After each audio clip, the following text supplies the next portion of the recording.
तुमच्या पोस्टमध्ये वाचलं की 10 वेगवेगळ्या ठिकाणी मध्य प्रदेश, झाशीमध्ये, कोल्हापूरमध्ये, मुंबईमध्ये शूट झालं.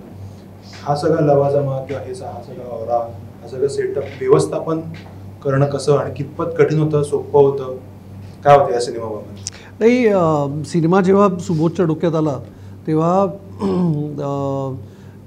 म्हणजे तू जर गेल्या 20 वर्षातला मराठी सिनेमा बघितला तर आपल्याकडे कधी फेरीटेल गोष्ट आलेली नाही आहे. आपण वेगवेगळे जॉनर्स केलेले आहेत आणि खूप अप्रतिमरित्या म्हणजे अप्रतिम सिनेमे झालेले आहेत आत्तापर्यंतचे. म्युझिकल म्हणशील तर कट्यार आहे, पण तरी तो फेरीटेल नाही आहे. तो 2 गायकांच्या संघर्षाची आणि त्यांच्या सगळ्या आपण काय म्हणू ॲटिट्यूडची एक गोष्ट होती. सो ह्या चित्रपटाच्या बाबतीत सुबोधच्या मनात आधीपासून असं होतं की आपण एका न्यूट्रल जागी सिनेमा शूट करूया.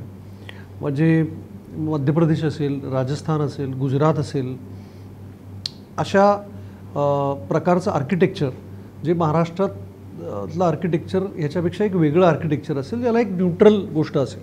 म्हणजे इनफॅक्ट त्याच्या मनात तर डिझनीचा खूप रेफरन्स होता, बरोबर. आपण ते खूप सारे व्हिज्युअल्स आम्ही बघून त्या प्रकारे ते करायचा प्रयत्न करत होतो. सो फायनली तो अनेक ठिकाणी रेकीवरती जाऊन आला बिचारा आणि त्याच्यातनं 2-3 लोकेशन्स खूप अप्रतिम सापडले. म्हणजे विशेषतः मध्य प्रदेश का आता ते उत्तर प्रदेश अशा या बॉर्डरवरचं ओरछा नावाचे गाव आहे. खूप सुंदर छोटंसं गाव आहे आणि खूप सुंदर मंदिरं, हवेली, नदीचा काठ असं सगळं आहे. त्याचा वापर अतिशय कलात्मकरित्या खुबीने या चित्रपटामध्ये केलेला आहे. म्हणजे तुम्हाला कुठेच असं जाणवत नाही की ते भारतीय आहे आणि तरी ते न्यूट्रल आहे आणि त्याला तरीसुद्धा कुठल्याही काळाचा संदर्भ नाही. असं नाही की 1500तली कथा आहे का 1800तली कथा आहे. It's a neutral space. आणि त्याच्याबरोबरीच मग जसं मी लिहिलं आहे तसं Mahabaleshwar, Panchgani, Kolhapur, Wai, Mumbai film city, ND स्टुडिओमध्ये तर ते मॅनेजमेंट अवघड होतं.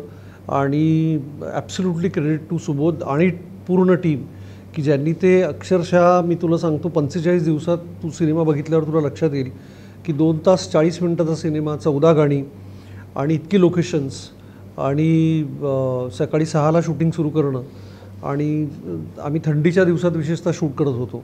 म्हणजे आता हे थोडं अवांतर आहे, पण त्याच्याने होतं काय की तुम्हाला 6च्या आत सगळं शूटिंग संपतं, 5लाच अंधार म्हणजे लाईट जातो, जो नॅचरल लाईट आहे. तर अशा सगळ्या एका डिफिकल्ट पोझिशनमध्ये त्यांनी सिनेमा काय आपण म्हणू सगळ्या टीमला एकत्र ठेवून तो पूर्ण केला. सो पण मला असं वाटतं कुठेतरी की लोकेशन्स, त्याच्यासाठी असणारा अट्टहास, त्याच्यासाठी असणारी मेहनत, त्याच्यासाठी असलेल्या प्रत्येक टीमचे रिक्वायरमेंट्स. कारण ह्याच्यामध्ये काय होतं, म्युझिकल असल्यामुळे मग तुम्हाला कोरिओग्राफर आले, मग ॲक्शन असल्यामुळे ॲक्शन सीन्स आले.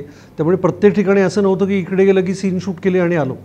सो काही काही सिनेमांना कसं असतं, तुम्ही लोकेशन कुठलेही गेलं तरी ते ड्रामा असतात, ते इंडोर्स असतात. सो इथे आता मध्य प्रदेशला गेलो, कोल्हापूरला गेलो, तिथे गाणं पण आहे आणि ते ॲक्शन पण करायचे. सो हा एक त्यातला कॉम्प्लिकेटेड पार्ट होता डिरेक्टर म्हणून आणि टीम करता म्हणून. पण तो इव्हेंच्युअली तुम्ही आज जेव्हा ट्रेलर बघता आणि त्याचा प्रतिसाद, ज्या प्रकारचा रिस्पॉन्स आहे त्या ट्रेलरला, तेव्हा मला असं वाटतं त्याचं कुठेतरी समाधान असतं. आणि मला वाटतं इव्हेंच्युअली महत्त्वाची गोष्ट ही असते की तुम्ही पडद्यामागे किती मेहनत करा, किती दिवस करताय, काय करताय, किती पैसे लावताय, कोण करताय, हे एक असतं आपल्याकरता महत्त्वाचंच असतं ते.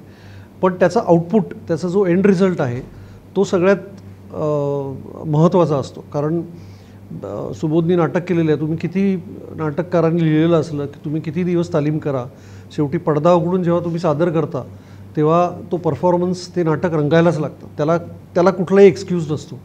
सो इव्हेंच्युअली तो जो ट्रेलर आला आणि त्याचा जो रिस्पॉन्स आहे त्याच्या एकूण लुकवरती, त्याच्या स्केलवरती, कॉस्ट्युम्सवरती, गाण्यांवरती, त्यामुळे त्याचा नक्कीच आनंद आहे.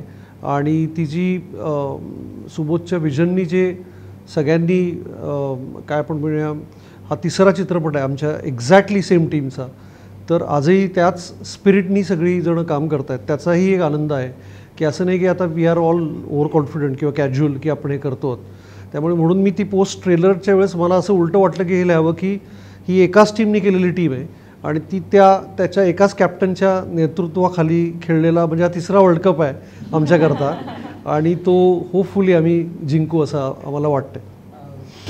एक प्रश्न, सर तुम्ही आता म्हणालात की 2 तास 40 मिनिटं एवढ्या लांबीचा हा चित्रपट आहे. हो. आजकाल अटेन्शन स्पॅन बद्दल बोललं Absolutely. 3 सेकंदावर आलेला आहे तो आता. शास्त्रीय संगीताच्या मैफिली सुद्धा 1 तासात 45 मिनिटात एक राग विस्तार करून संपवल्या जातात.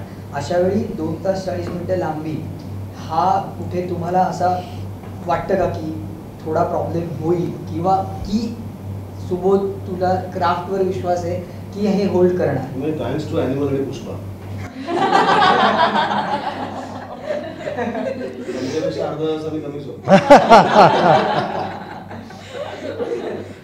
नाही, त्याच्यातलं बरोबर आहे प्रश्न, पण काय आता यांना विचारा तुम्ही, जर ते 3 सेकंद इंटरेस्टिंग नसतील ना तर ते स्वाईप करायला 3 सेकंदही लागत नाही. ती त्याच्या आत इतकं म्हणजे ती ऑटोमेटेड सिस्टम झाली आपल्या ब्रेनमध्ये की ते आपल्याला साधारण स्प्लॅश ऑफ अ सेकंडमध्ये कळतं, स्प्लिट ऑफ अ सेकंडमध्ये की हे नको, आणि आपण पुढे जातो. पण जे चांगलं असेल ते मला असं वाटतं तुम्ही बघता. आणि जरी पुष्पा ॲनिमल एक उदाहरणं असली तरी चांगला सिनेमा हा चाललेला आहे. म्हणजे त्याचबरोबरीने तू 12th फेल बघ किंवा लापता लेडीज बघ, किंवा गेल्या वर्षी आम्ही शैतान पण केला होता. सो सिनेमा चांगला असणं महत्त्वाचं आहे, त्याचं क्राफ्ट चांगलं असणं महत्त्वाचं आहे, त्याचं स्टोरी टेलिंग सगळ्यात. आय थिंक इव्हेंच्युअली तुम्ही 10 सेकंद 15 सेकंद किंवा या आजकालच्या सगळ्या मुलांचे जे रील्स बघता ना त्याच्यात इव्हेंच्युअली स्टोरी टेलिंगच आहे. म्हणजे मी गेले 2 दिवस एका रीलच्या मागे आहे आणि मला ते वेड लागले बघून. तो एक मुलगा आणि त्याचे वडील दाखवले आहेत आणि तो मुलगा येतो आणि वडील शिवी घालतात त्याला दररोज, आणि मग तो एक जोक होतो त्याच्यामधनं. पण इव्हेंच्युअली ती गोष्टच आहे, तुम्ही ती 1 मिनिटात बघता. सो गोष्ट सांगणं जितकं ग्रिपिंग असेल ना तुमचं, आणि कॅरेक्टर्स अर्थात, तो यू विल होल्ड ऑन. म्हणजे साऊथच्या सिनेमांचं मला वाटतं क्राफ्ट हे खूप मोठं टेक्निक आहे आणि प्रोडक्शन, जे हळूहळू होपफुली आपण अचीव करू. पण गोष्ट ॲज फार ॲज सांगणं जे आहे ते एकदम इंटॅक्ट आणि खूप सॉलिड आहे, आणि त्याला मराठी मातीचा सुगंध आहे, त्याला मराठी पण आहे.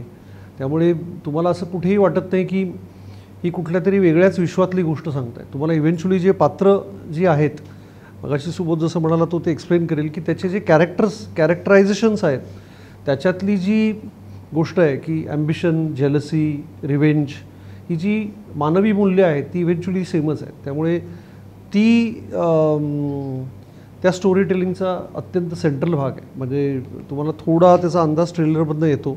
तुमचा नवीन ट्रेलर येईल त्याच्यात